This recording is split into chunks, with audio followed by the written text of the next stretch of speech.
o Brasil não está em guerra civil concreta, mas tem uma guerra civil de natureza espiritual e psicológica violenta acontecendo no país.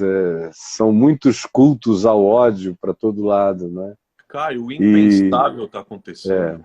O impensável. Eu é, nunca imaginei em toda a minha vida, eu nunca imaginei uhum, que a medicina seria contaminada pela ideologia, que o puxa, vírus seria transformado em álibi para discursos é, políticos destrutivos de um lado e de outro. Eu nunca é, imaginei que uma pandemia seria utilizada como uhum, ferramenta para alguém uhum, impor suas ideias, é, custando a vida das pessoas, custando a é, morte. O Brasil é, se transformou no epicentro mundial da uhum, pandemia. A gente é. ultrapassou ontem a marca de 25 mil mortos. A gente Você não viu tem um ministro hoje, da saúde. Talvez nós sejamos o único é, país no mundo que está enfrentando a pandemia sem, sem o ministro da saúde. com o general do Tudo isso por... exército, né? Mas é isso, tudo isso por esse tempero, esse caldo de É, cultura, onde tudo é é, ideológico, onde tudo é, é pela imposição da ideia, e a ideia uhum, é sempre pela força.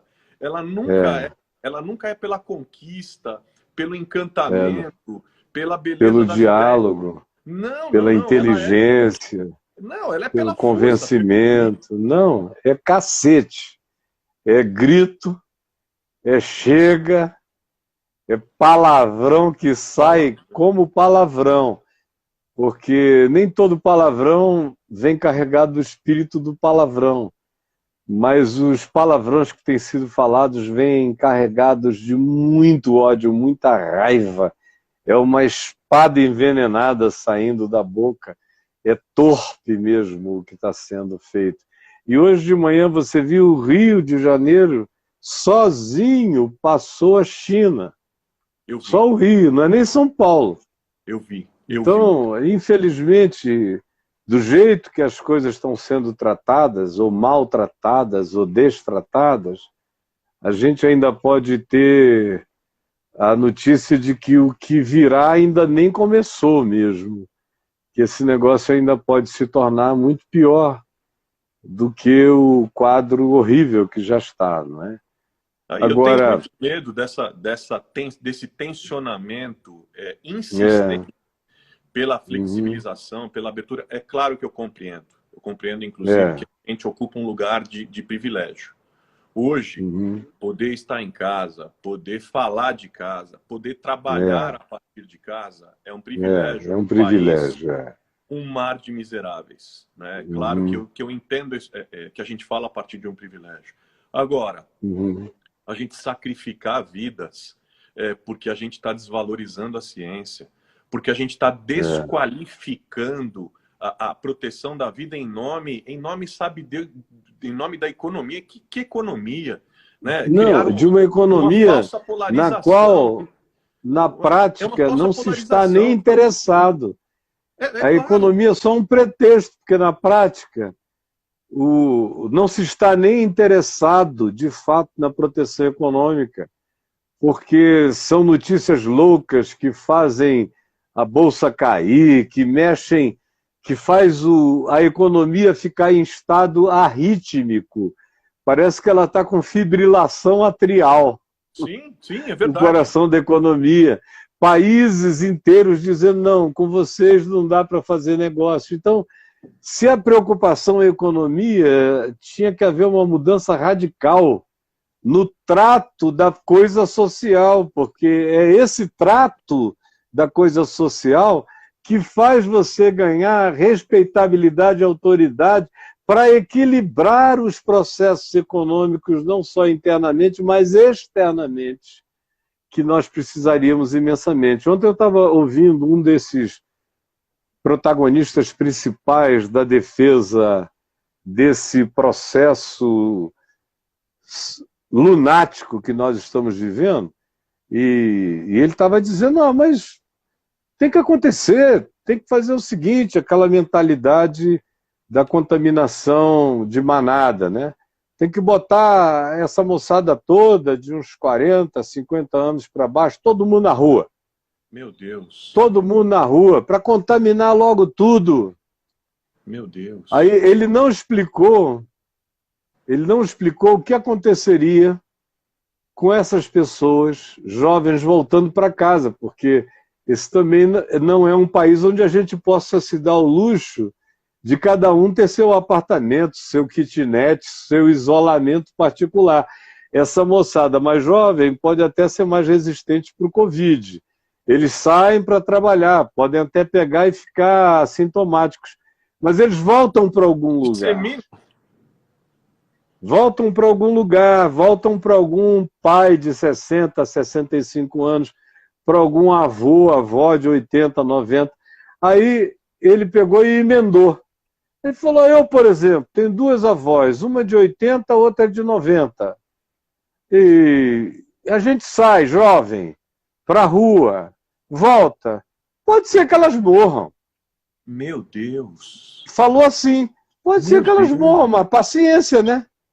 Paciência, a economia não pode parar. Um filho do presidente, eu ouvindo aquilo. Está gravado, eu só estou repetindo o que está gravado aí.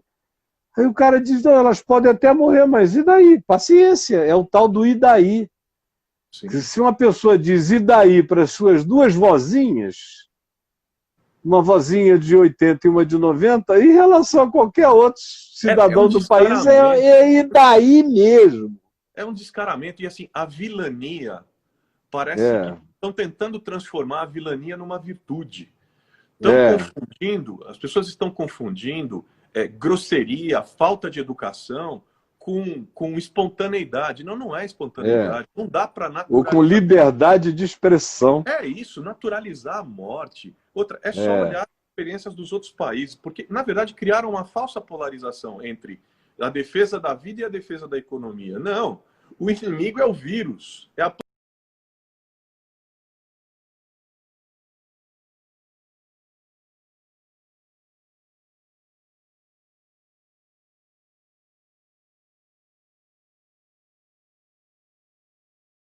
até que a gente tem o vírus atacando seres humanos e que a economia pudesse ser tocada por inteligência artificial. Mas não, quem vai tocar a economia são esses seres humanos que podem morrer, cara. Você sabe que teve um erro histórico. Está acontecendo um erro histórico. O exemplo do Chile, Caio. O Chile estava indo muito bem com relação ao enfrentamento, às políticas de enfrentamento, de isolamento social, de distanciamento. O que aconteceu? Todo mundo achou que estava tudo bem. Essa mentalidade, põe todo mundo na rua, põe a juventude na rua e tal, porque a economia não pode parar. Que economia? A economia funciona em cadeias globais. Os países todos diminuíram seu ritmo, enfim, tudo. Não adianta querer achar que a economia vai se reativar por si só enquanto a gente tiver essa situação de pandemia, porque ela não vai. Mas o que acontece é que o Chile, nesse momento, nessa semana, está próximo do colapso do sistema público de saúde, por causa dessa reabertura atabalhoada, feita dessa forma e também irresponsável. Enfim, é um tempo muito complexo, muito difícil. É de a vida... insanidade. Para mim, parece falando uma linguagem que nós dois conhecemos muito bem, eu considero isso uma potestade. É isso. Uma potestade espiritual poderosa, porque não existe argumento. Você chega com os argumentos mais fechados, mais irrebatíveis. No entanto, tem uma pulsão de morte, de ódio, de raiva. As pessoas fecharam os ouvidos para ouvirem e não querem ver e nem querem sentir. É um momento horrível de entupimento sensorial, espiritual. Tem uma blindagem espiritual, tem uma calota de intransponibilidade na mente das pessoas. A sensatez não as penetra em muitas circunstâncias. É claro, como você falou inicialmente, a gente entende os que não têm alternativa. Claro. Mas são os que não têm alternativa. Os grandes proponentes dessa política de manada, de vamos contagiar todo mundo e ver o que acontece, se vovó morrer, morreu, são pessoas que têm condições de não fazer isso. Uhum. São pessoas de classe média, média, classe alta, classe média alta, são os ideólogos dessa morte, porque eles mesmos não vão. Seus filhos estão estudando em casa, não estão saindo para a escola. É isso mesmo. É um pessoal que está querendo é que o pobre vá trabalhar para ele. É isso mesmo. Enquanto eles saem de casa com seus carros e vidros fechados, voltam, têm contratos de serviços bem preservados. Agora, o que a gente não pode parar são esses pobres miseráveis que têm que sair mesmo para trabalhar, para fazer funcionar a máquina dos nossos confortos. É isso mesmo. Então, é uma perversidade ainda pior que a gente vê em processo. E esse negócio de para que serve o Estado, não é? Ora, se o Estado não servir para ser Estado numa hora como essa, ele serve para quê? É isso. Para quando está tudo bem? Para quando a economia está bombando? A economia bombando, o Estado não é necessário. Agora, é numa hora em que tudo é frisado, parado, coagulado, é que o Estado tem que ser Estado mais do que nunca e tem que atender essa multidão de gente empobrecida e miserável que, se não for socorrida por aquilo que o Estado, podendo ou não podendo, precisa poder, vão entrar numa circunstância, esses mais desafortunados, numa circunstância impensável. E eles sempre são a bucha de canhão dessas estatísticas enormes. Né? Sem dúvida. Sem dúvida. E aí alguém disse, e daí? Sem contar que os números estão subestimados. Né? Eu não quero não quero ser profeta do caos, mas os números estão subestimados, porque a gente no Brasil tem testado muito menos do que em outros países. Né? Tem 4 para 1000 aqui no Brasil. Tem um estudo da USP, Fiocruz e PUC do Rio, em que eles estão apontando que o número de casos no Brasil, a prospecção é de que seja entre 12 a 15 vezes maior do que a gente tem. Maior. E os números do que a gente tem são de fato assustadores. Agora, é claro, como eu estava te dizendo, também não quero ser profeta do caos. Né? É claro que nós temos os números aí, é claro que nós temos que tomar todas as precauções, que a gente tem que se preservar, tem que falar, informar as pessoas têm que se proteger, lavar as mãos, colocar as máscaras, mas tem coisas interessantes também acontecendo, que a gente está vivendo, que a gente está experienciando. Tem uma coisa que está acontecendo aqui em São Paulo, que eu estou vivenciando, que é uma coisa nova na minha vida, inclusive, que tem sido muito especial. A gente começou a conversar com muitos irmãos aqui, conversar com muitos irmãos, com muitas igrejas, com muitas organizações cristãs que atuam na área social, no início da pandemia. E aí a gente começou a conversar como é que nós vamos reagir diante disso. Né? E os prédios das igrejas, e os espaços que a gente tem, e o potencial de mobilização de voluntariado que a gente tem, como é que a gente vai reagir diante disso? E o que aconteceu é que a gente conseguiu reunir aí em torno de 120 iniciativas cristãs na cidade, 120 iniciativas evangélicas. Amém.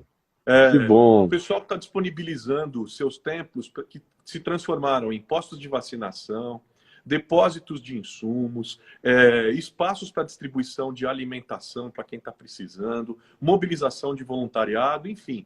A rede vem se fortalecendo, são muitos irmãos anônimos espalhados pela cidade toda. E o mais incrível, cara, o mais incrível, eu estava olhando ontem o relatório com georreferenciamento do trabalho anônimo de todo mundo, sem protagonistas, um trabalho em rede horizontal sendo feito. Já está chegando perto de 10 mil famílias atendidas, e o mapa de toda a cidade, porque um sem número de irmãos resolveu reagir como cristãos devem reagir numa situação como essa. Com solidariedade, com presença na cidade, com não outro interesse que não seja o anúncio da paz, a valorização da vida. Enfim, isso Uhum. tem, de fato, tem enchido meu coração de esperança e de alegria. Amém. Esperança, porque eu quero muito crer, cara. Quero muito crer que a gente sai melhor desse período do que a gente entrou. Eu quero de Amém. verdade. Eu não sei como é que você está pensando e Amém. avaliando isso, mas eu quero muito, sabe? Eu costumo É, dizer que eu quero eu trazer sou à um memória realista, o eu que sou me um realista pode dar esperançoso. esperança. Todo dia eu acordo dizendo quero trazer à memória o que me pode dar esperança. E salmo que eu li hoje de que é bem-aventurado aquele que acode o necessitado e que Maravilhoso. começa assim, Acolheu meu coração, aquietou meu coração e minha alma hoje. Eu falei, eu não preciso nem é, ir na live, eu nem quero falar nada, deixa eu só ouvir. mas é a minha esperança de todo dia no Evangelho, é que esse véu seja tirado, porque isso caiu como um véu, fechando o entendimento. Sim. Porque o grande problema do Brasil não é o coronavírus, é esse entendimento embrutecido que tomou conta de tudo. Se nós não estivéssemos nessa guerra civil ideológica, com esses ódios todos, mas todo mundo trabalhando juntos, a gente enfrentaria isso com pobreza ou sem pobreza, seja como fosse. A Concordo gente com enfrentaria com muito, muito mais facilidade, com uma quantidade muito menor de perdas. Isso eu não tenho a menor dúvida disso. Agora, eu creio de todo o coração nas engenharias de Jesus. E Jesus diz que casa sobre casa desaba e que casa dividida não subsiste. Eu creio na sabedoria botânica de Jesus, que diz que não dá para plantar espinheiro e esperar colher figos. Então, quando eu olho a semeadura que está sendo feita, me dá aquela angústia em oração, pedindo a Deus que nos salve, que abrevie a loucura desse tempo, para a gente não colher a semeadura de tudo que a gente está semeando. Eu digo a gente porque nós temos representantes que supostamente nos representam. E são eles os grandes semeadores em, exatamente.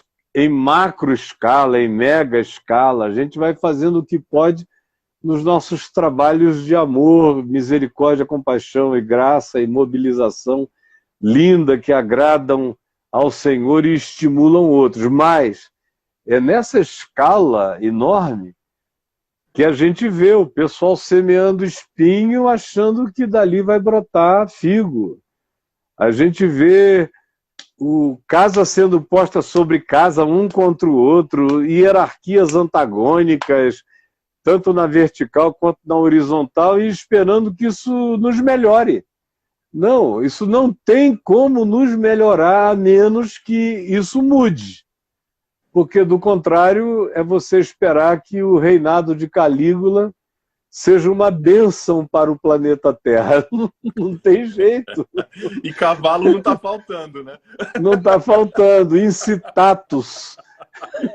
Incitatus para virar senador e para virar cônsul. Não está faltando cavalo.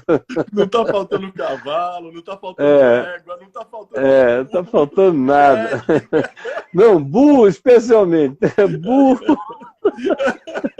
Se não está faltando cavalo, meu amigo, burro, tem uma inflação de burro para todo lado.